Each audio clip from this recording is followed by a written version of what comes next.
Hannah Arendt, una película que tiene ya unos años, creo que es una producción de 2012, y bueno, creo que los temas, aparte de ser una buena película, creo que los temas que toca con muchísima profundidad resultan pertinentes.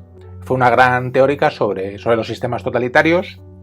La película no es tanto una biografía sobre ella, recoge 4 años de su vida, en los cuales cubre el juicio al criminal nazi Adolf Eichmann en Israel.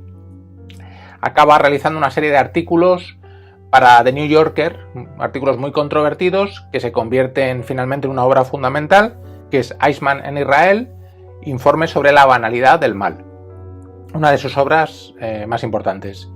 La película está dirigida por Margaret von Trotta, que es un nombre fundamental en el nuevo cine alemán, y protagonizada por Bárbara Suková, que realiza un trabajo magistral.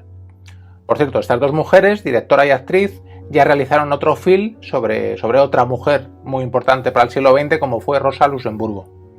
El libro que escribió Hannah Arendt causó un considerable revuelo en su momento, especialmente en la comunidad judía, hasta el punto de que se la llegó a acusar de filonazi, ella que también era judía. Bueno, la idea que desarrolló de la banalidad del mal hoy resulta fundamental para analizar los sistemas totalitarios. ¿Qué quiso decir exactamente Arendt con este concepto? La autora llegó a la conclusión de que el crimen contra la humanidad por el que se juzgaba a Eichmann estaba más allá de todas las transgresiones posibles. Es decir, el mal supuestamente radical que está detrás de estos crímenes requiere una profundidad que ella no percibe en las declaraciones de Eichmann. Hay una bella frase en el film, que suscribo totalmente, que es que el mal no puede ser radical. Es extremo, puede ser extremo, pero no radical. El único que puede ser radical y profundo es el bien. De esta manera surge la idea de un mal banal. Cuando ella lo descubre, se dedica a investigar en su obra fundamentalmente sobre el pensamiento, la voluntad, el juicio. La filosofía de Arendt, no solo en esta obra que hemos citado, puede decirse que gira fundamentalmente en torno al pensar sobre lo que se hace. Por lo tanto, es algo que no hizo Eichmann. Fue incapaz de pensar y de juzgar lo que había hecho.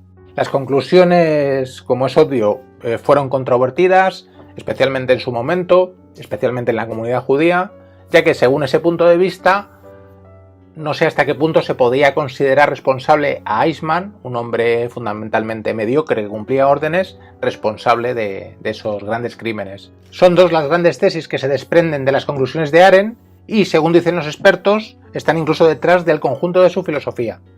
Una tesis es que ya en su época Arendt considera que había habido un derrumbe de lo que se consideraba fijo e inmutable en materia moral. De esta manera no hay asideros para los valores más allá de la mera costumbre, por lo que se pone más fuerte la incapacidad del individuo para pensar. La segunda tesis de Arendt ya se recoge en su obra Los orígenes del totalitarismo, y es que en la esencia totalitaria el individuo se convierte en un mero funcionario, en el peor sentido del término. Los individuos de un régimen totalitario serían elementos del engranaje de una maquinaria que se mueve desde fuera, hasta el punto de que no tienen opción para dejar de cooperar dentro de ese mecanismo, por muy malo que sea, e incluso se considera que dejar de cooperar es más malo que hacerlo. Es por eso que esos individuos que forman parte de un engranaje totalitario nunca pensaron en la sustancia de lo que hacían.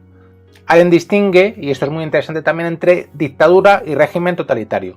Si los dictadores llevan a cabo crímenes para lograr sus propósitos, en un régimen totalitario los individuos no los perciben como tales. A pesar de ejecutarlos, no perciben el crimen como tal. Desde este análisis, los crímenes en un régimen totalitario no son cometidos por sádicos ni monstruos, sino por personas corrientes, incluso respetables. Según Arendt, en un sistema de estas características, solo una persona que sea capaz de pensar, que puede llevar a cabo un ejercicio de autorreflexión y autocrítica, concluirá que no puede hacer determinada acción con el fin de no cooperar ni convivir con el crimen. Así, la persona con conciencia moral para Arendt es la que elige no realizar un acto que atenta contra su propia conciencia, y se niega también a seguir viviendo con los criminales, los que precisamente carecen de conciencia moral. La filosofía moral de esta autora parte de lo concreto para llegar a establecer unos principios generales. Puede decirse que es una manera de dar la vuelta a Kant. Ya no existirían reglas universales fiables, las cuales en cualquier caso pueden llevar el peligro de convertirse en hábitos fijos de pensamiento que impidan apreciar la riqueza y diversidad de la realidad. Es significativo que en Hannah Arendt, la película que nos ocupa, cuando un personaje le reprocha no haber pensado en el pueblo judío, ella rechace un concepto abstracto de pueblo y reclame su entorno afectivo, que puede considerarse real y concreto, por muy controvertida que resulte esta postura, ya que yo considero por lo menos, necesario elevar el interés humano de lo concreto a lo universal. En cualquier caso, el que permanece fiel a unos valores preconcebidos del pensamiento ya ha dejado de pensar para Arendt. Es la norma, convertida en algo rígido e inflexible, la que le dice lo que tiene que hacer en cada caso. Cuando al individuo se le da ya todo por pensado, se acaba volviendo superfluo como persona y es intercambiable con cualquier otra. Y eso es lo que considera Arendt que ocurrió con Eichmann. Pensamiento y juicio son dos actividades primordiales del espíritu y muy relacionadas entre sí. La capacidad de pensar es para Arendt buscar el sentido a las cosas. Para ello hay que distanciarse de la realidad, salirse del orden establecido. Salirse de ese orden, de cualquiera, supone un pensamiento verdaderamente subversivo. La conclusión del pensamiento no sería el conocimiento, tarea de la ciencia, sino el juicio, que será finalmente un juicio de valor. Pero ¿cómo se llega a ese juicio moral?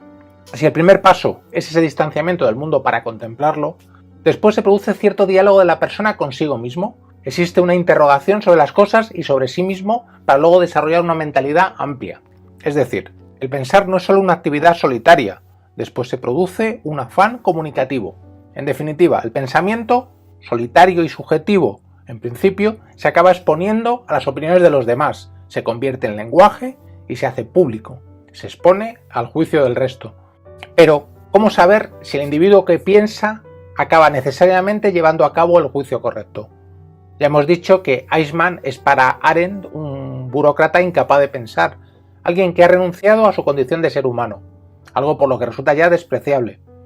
Esto es comprensible y seguramente muy correcto, pero ¿cómo saber que todo individuo que piensa y elabora un juicio acaba haciendo lo correcto a nivel moral? Es por eso que algunos autores han considerado que la filosofía moral de Arendt necesita de cierta capacidad intuitiva del individuo al carecer de criterios previos. Sea como fuere, tienen que darse una serie de rasgos para el juicio moral, como son la perspectiva imparcial del espectador y la integridad de la condición humana. En cualquier caso, Arendt no parece tener intenciones normativas y sí desea que los individuos piensen por sí mismos para que elaboren juicios diversos, confrontados, asegurando así la pluralidad y la crítica. De esta manera puede decirse que Arendt no cree en grandes verdades morales y sí en cierto relativismo, por lo que puede ser una autora muy del gusto de la posmodernidad. Sea como fuere, se esté de acuerdo o no con el conjunto de su pensamiento, creo que la obra de Arendt es primordial para asegurar que los individuos